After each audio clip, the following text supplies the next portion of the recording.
ఇంకోటండి మరి తెలంగాణ తల్లి కాంగ్రెస్ తల్లి అని అనేసి మనకిప్పుడు విగ్రహాలు, ఫోటోలనేయి సోషల్ మీడియాలో బాగా పాపులర్ అవుతున్నాయి. తెలంగాణ తల్లి హ్మ్. చక్కటి ఫోటో. హ్మ్.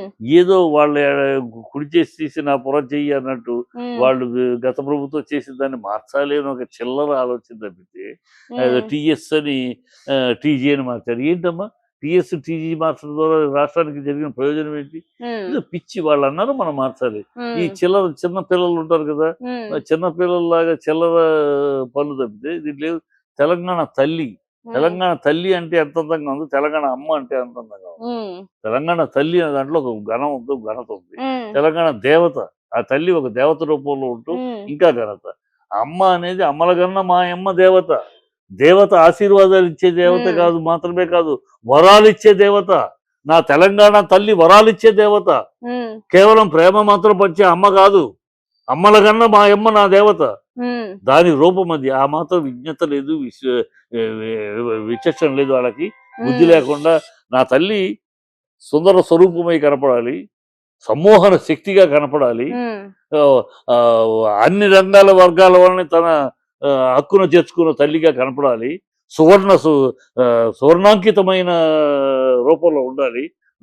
నా తల్లి ఐశ్వర్యవంతురాలుగా కనపడాలి. నా తల్లి అది ఆ తల్లి తెలంగాణ తల్లి. నా తెలంగాణ తల్లి బీదగాను, పేదగాను కనపడితే గొప్ప. హ్మ్. అది ఈ దానికోసం ప్రజలు హ్మ్.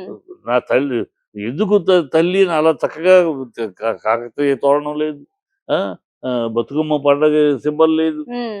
అలంకరణ తెలంగాణలో మరి ముఖ్యంగా చేసుకునే పండగే బతుకమ్మ. మరిప్పుడు ఆ విగ్రహంలో బతుకమ్మనే తీసేశారు. దానిపై తీసేసాడు. మీ అభిప్రాయం అదే ఏంటసలు? కదా బుద్ధి, జ్ఞానం లేని ఏమాత్రం ఇంగిత జ్ఞానం, ఏమాత్రం సెన్స్ ఆఫ్ ఇది లేని ఒక దరిద్రపు ప్రభుత్వం, హ్మ్. విచక్షణారహితమైన ప్రభుత్వం ఇది. కనుక ఇలాంటి దౌర్భాగ్య పనులు తల్లికి, అమ్మకి తేడా తెలీదు. హ్మ్. దేవతకి, అమ్మకి తేడా తెలీదు. ఈళ్ళు ఇందిరమ్మ, సోనియా అమ్మ అని అమ్మ, అమ్మ అని జపం చేసి, ఆ అమ్మల కాళ్ళ దగ్గర పడి బతికినోళ్ళు గనక వీళ్ళకి అమ్మ అనేది గొప్ప మాట. హ్మ్. దేవత అంతకన్నా గొప్ప మాట. తల్లి అనే పదం అంతకన్నా గౌరవమైన పదం. అది వీళ్ళకి ఎక్కదు. కనుక హ్మ్. వీళ్ళు అమ్మ, అమ్మ సోనియమ్మ, ఇందిరమ్మ, సోనియమ్మ, ఇందిరమ్మ. ఆ కాళ్ళు దగ్గర పడి కాళ్ళు పిసికి బతికిన బతుకుతున్న బాపతు కదా! వీళ్ళకి అంతే. వీళ్ళ హ్మ్. జ్ఞానం అంతే. వీళ్ళ స్థాయి అంతే. వీళ్ళ సంస్కారం అంతే. అంటే పదవిలోకొచ్చే ముందు మేము కేసీఆర్ చేసిన దానికన్నా మేము రాష్ట్రాన్ని తీర్చిదిద్దుతాము, మార్చుతాము అని అన్నారు. అంటే ఈ విధంగా ఇది మార్చుతున్నారని ఇది అంటారా మీ ఇదే. ఉద్దేశంలో? ఇది వాళ్ళ మార్పు అంటే ఇది. హ్మ్. మార్పు కోసం ఓటేయంటే మార్పు కోసం హ్మ్. టీఎస్‌ని టీజీ అని మారుస్తాము. హ్మ్. ఈ తెలంగాణ గీతం 12 12 ఇయుంటే చరణాలుంటే ఆహ్, బు బు నా ఏది కూడా 4, 5 చరణాలు మించి ఉంటే ఏ హ్మ్. పాట కూడా ప్రజల్లోకెళ్ళదు. హ్మ్. చదువు కూడా 16 చరణాలు, 12 చరణాలుంటే ఎవరు చదువుతాడు? అంటే నీలాంటి నాలాంటి చదవచ్చు. జనరల్ పబ్లిక్ పామర్లకి జనగణమన చిన్నోడు కానీ చదువుకున్నోడు అందరూ పాడతారెందుకు? హ్మ్. అది కరెక్ట్‌గా షార్ట్ అండ్ స్వీట్. అవును. సో, అందరూ పాడతారు. అలా ఉండాలి జాతీయ గీతం ఎప్పుడైనా సరే తక్కువలో ఉంటే అందరి మైండ్‌లో స్థిరంగా ఉంటది. అది హ్మ్. వదిలేసి వాళ్ళు 4 చరణాలే ఓకే చేశారు. హ్మ్. కనుక మనం 26 చరణాలయితే 12 చరణాలు చేస్తారని వాళ్ళు చేసి అదే ఎరంజేయ చేసి పొరచి అని వాళ్ళు హ్మ్. చేసిన ప్రతిదాన్ని మనం వ్యతిరేకించడం, వాళ్ళు చేసిన ప్రతిదాన్ని మనం తప్పు తిప్పికొట్టడం అనేదే రాజకీయం అనుకుంటున్నారు. హ్మ్. అదే ప్రజాపాలన అనుకుంటున్నారు. హ్మ్. అది బుద్ధిహీనత, సంస్కారహీనత, దౌర్భాగ్య పాలన. హ్మ్. ఇంకోటి సార్ మీకు కాంగ్రెస్ పార్టీకి చిన్న చిన్న విభేదాలేవో ఉన్నాయి. వాళ్ళకి మీకు మనస్పర్ధలు ఉండడం వల్ల ప్రతీదీ మీరు వ్యతిరేకించి మాట్లాడతారు అనే వార్తలైతే వినిపిస్తున్నాయి. ఇది వాస్తవమే అంటారా నిజానికి? నేను నిర్ద్వంద్వంగా కాంగ్రెస్‌ని వ్యతిరేకిస్తానమ్మా. హ్మ్. దాంట్లో ఎందుకని? ఎందుకు చెప్తా. హ్మ్. నేను ఎందుకు వ్యతిరేకిస్తాను అంటే, నేను ఇవాళ కాదు. నేను హ్మ్. స్టూడెంట్ డేస్ నుంచి కాంగ్రెస్‌ని వ్యతిరేకించే స్టూడెంట్ లీడర్‌గా నిలబడ్డాను. హ్మ్. కాంగ్రెస్ ఎందుకు వ్యతిరేకిస్తానంటే, ఈ దేశాన్ని కొల్లగొట్టినందుకు కాదు. ఈ హ్మ్. దేశాన్ని దోచుకున్నందుకు కాదు. నా దేశ సంస్కారాన్ని, నా దేశ వ్యక్తిత్వాన్ని నాశనం చేసింది కాంగ్రెస్. ఈ హ్మ్. కాంగ్రెస్ నా దేశ వ్యక్తిత్వాన్ని భ్రష్టు పట్టించింది నాకు ఈ కాంగ్రెస్. అన్ని రంగాల్లోనూ అవినీతిని జొప్పించింది. హ్మ్. నా దే భరత్ మాతాకి జై అనమంటే అది నేను అనను అని అంటే అలాంటి సన్నాసులను కూడా అండ నిలగొచ్చింది ఈ కాంగ్రెస్. నా ముస్లిం సోదరులకి మక్కా వెళ్ళడానికి డబ్బులు ఇచ్చిన ఈ కాంగ్రెస్, క్రిస్టియన్ సోదరులు జెరూసలేంకి వెళ్ళడానికి డబ్బులు ఇస్తున్న ఈ కాంగ్రెస్, నా హిందూ సోదరులు అత్యధిక జనాభా అయిన హిందూ సోదరులు కాశీకి వెళ్తానంటే డబ్బులు పెట్టబడి 10,000 ఎదురు కట్టమని చెప్తుంది ఈ కాంగ్రెస్. ఇలాగూ మైనారిటీ మైనారిటీ అప్పీస్మెంట్ చేస్తూ ఓట్ల కోసం ఈ దేశంలో ఈ మత విద్వేషాలకు కారకుడైంది కాంగ్రెస్.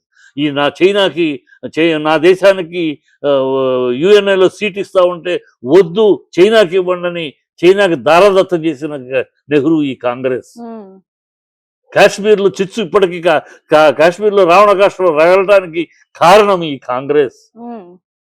నా దేశంలో అన్ని రకాల అనర్థాలకి, నా దేశంలో అన్ని రకాల అఘాయిత్యాలకి, నా దేశంలో అన్ని రకాల వ్యవస్థలు భ్రష్టుపడటానికి ఈ కారణం కాంగ్రెస్.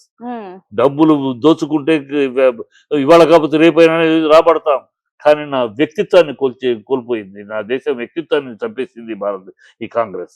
నా దేశ వ్యక్తిత్వాన్ని, ఎస్ నేను భారతీయుణ్ణి అని ఘనంగా చెప్పుకునే వాయిస్ లేకుండా చేసి ఇవాళ కదా ఆ కాంగ్రెస్ భూస్థాపితం అయినా కదా ఇవాళ నేను ఇండియన్ గౌరవంగా చెప్పగలుగుతాం. అందుకని కాంగ్రెస్ ఈ దేశాభిమానులు కాదు. కాంగ్రెస్ దొంగ గాంధీలు, దొంగ హిందువులు, దొంగ భారతీయులు. కాంగ్రెస్ భారతీయులే కాదు, వాళ్ళ నెహ్రూ ఫ్యామిలీ భారతీయులే కాదు. ఆఫ్ఘనిస్తాన్ నుంచి వచ్చిన ఆహే ఖాన్ అనే అతను తమ్ముడైన వాడు గంగాధర్ అనే పేరు మార్చుకుని కాశ్మీర్ దగ్గర నెహ్రా అనే కాలువ దగ్గర కాపురం పెట్టి నెహ్రూలుగా మారి దొంగ గాంధీలు. నెహ్రూ మోతీలాలకు పుట్టాడా? నెహ్రూ మోతీలాలకు పుట్ల. మోతీలాల్ పెళ్లి చేసుకున్న ఒక లేడీ ఆల్రెడీ మోతీలాల్ ఎవరి దగ్గర అయితే పనిచేస్తున్నాడో లాయర్గా, అసిస్టెంట్గా, ఆ సీనియర్ లాయర్ చనిపోతే ఆయన రెండో భార్య అయిన అతన్ని మోతీలాల్ పెళ్లి చేసుకున్నాడు. ఆవిడ డబ్బున్నవాడు, సౌందర్యవతి, ఆవిడ పెళ్లి చేసుకున్నాడు. అప్పటికే ఆవిడకి నెహ్రూ ఉన్నాడు. మోతీలాల్ నెహ్రూ బిడ్డ కాదు, పెళ్లి చేసుకున్నాడు కదా, బిడ్డగా అంగీకరించాడు. సోనియాగా ఇందిరాగాంధీ ఎవరు పెళ్లి చేసుకుంది? ఫిరోజ్ ఖాన్. ఫిరోజ్ ఖాన్ కిను ఇందిరా ప్రియదర్శిని. గాంధీ ఎక్కడిది? ఇందిరా ప్రియదర్శిని. ఫిరోజ్ ఖాన్ కి ఇందిరాకి పుట్టిన వాళ్ళు గాంధీలు ఎట్లా అవుతారు? గాంధీలు ఎట్టారు? ఫిరోజ్ ఖాన్ ఒక ముస్లిం, ఆఫ్ఘనిస్తాన్ ముస్లిం, పార్సీ. అతనికి పుట్టినవాడు గాంధీలు అవుతారా? గాంధీకి మీకు సంబంధం ఏముంది? గాంధీ బ్లడ్ కి మీకు ఏమైనా సంబంధం ఉందా? జనాల్ని మోసం చేసి, వంచన చేసి గాంధీని దేవుళ్ళ చూస్తున్నారు కనుక దేశంలో మీకు గాంధీలను తగిలించుకుని దొంగ గాంధీలుగా ఈ దేశాన్ని ఏలేరు. దౌర్భాగ్యం. అందుకని కాంగ్రెస్ వ్యతిరేకిస్తారు. కాంగ్రెస్ నా దేశ ప్రజల వ్యక్తిత్వాన్ని చంపేసింది. After all India, bloody India అనిపించింది ఈ కాంగ్రెస్ వాళ్ళ పాలనలో. వీళ్ళకి ఏనాడు దేశాన్ని దేశ సంస్కృతిని ప్రేమించరు, దేశాన్ని ప్రేమించరు, ఈ అత్యధిక ప్రజానీకాన్ని ప్రేమించరు. వీళ్ళు పాకిస్తాన్ గులాములు, చైనాకి సలాములు, వీళ్ళ బతుకులు అయ్యి. అందుకనే కాంగ్రెస్ వ్యతిరేకిస్తారు. నేటికి ఏనాటికి కాంగ్రెస్ ఏ విదేశీ బెనిసెంట్ తోటి ప్రారంభించబడింది, బెసెంట్ అనేతోటి ప్రారంభించబడిన పార్టీ, అదే విదేశీ తోటి చాప్టర్ క్లోజ్. అంటే వీళ్ళు భారతీయులకు పుట్టలేదు, వీళ్ళు భారతదేశానికి చెందిన వాళ్ళు కాదు, కాబట్టి భారతదేశాన్ని ఎలాగైనా నాశనం చేయాలని కంకణం కట్టుకున్నారని అంటారా? ఎస్, నాశనం చేయాలి. వీళ్ళకి భారతదేశం నాశనమైనా పర్వాలేదు, వీళ్ళు నాశనం చేయాలి పర్వాలేదు. అందుకనే వీళ్ళు దేశద్రోహులతో ఇవాళ చూడరాదు రాహుల్ గాంధీ. ఆ సిరోస్ అనేవాడు భారతదేశాన్ని వ్యతిరేకించే ఒక పెద్ద పారిశ్రామికత, పెద్దవాడు. ఒక 1000 కోట్లు పెట్టి ఇది నడుపుతున్నాడు, జర్నలిజం ఇది మీడియా నడుపుతున్నాడు.